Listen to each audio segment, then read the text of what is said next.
Ang pagkamatinud-anon o pagkamasinugtanon awhag sa nagunang Magbalantay sa lokal nga simbahan sa Archdiocese sa Usabis inapina sa Katawhan sa Konsepsyon, Misamis Occidental.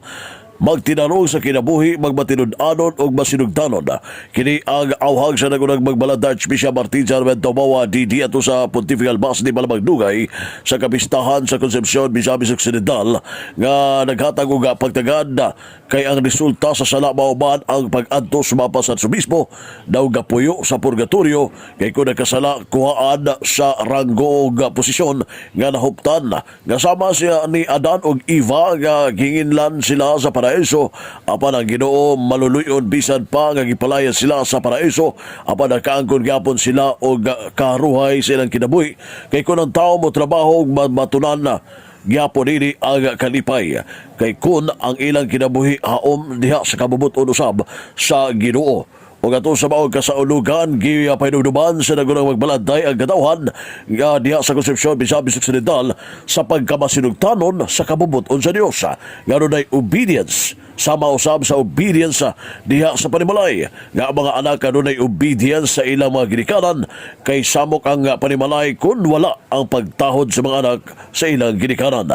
Bisan diha sa lungsod, sumapasar sa Bispo nga kun ang mga tao dili musubay sa balaod, samok usab ang usa ka lungsod.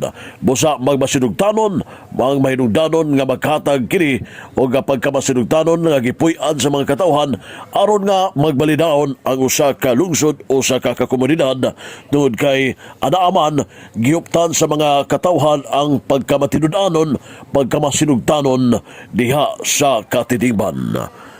Ano yung tibig kamayang-payag sa nagunang Magbalantay sa Archdiocese of Usabis, Most Reverend Martin Sarmento Mawa DD. Isilot sa Ginoo kanila. Nakaangkon gihapon sila sa kaharuhay kung ang tao mo trabaho. Aduna gihapoy kalipay kung ang ilang kinabuhi haom sa kabubuton sa Dios. Ang pagsaulog nato sa kapistahan karon nga pahinumdom nga magmasinugtanon kita sa Dios. Nga dula gyoy obedience sa panimalay, ang mga anak kinahanglan adunay obedience sa ilang mga ginikanan. Samok o walay kalinaw ang banay kung ang anak walay obedience, pagtahod, pagpamati o pagkamasinugtanon sa tambag sa mga ginikanan. Bisan sa atong lungsod, kung ang mga tao dili musubay sa balaod, samok ang lungsod. Obedience is very important. Alang sa DX, din siya man siya kabanang Radio Siba, W8 Manuel Rodquillo Cheer, na ang sanakbayan na.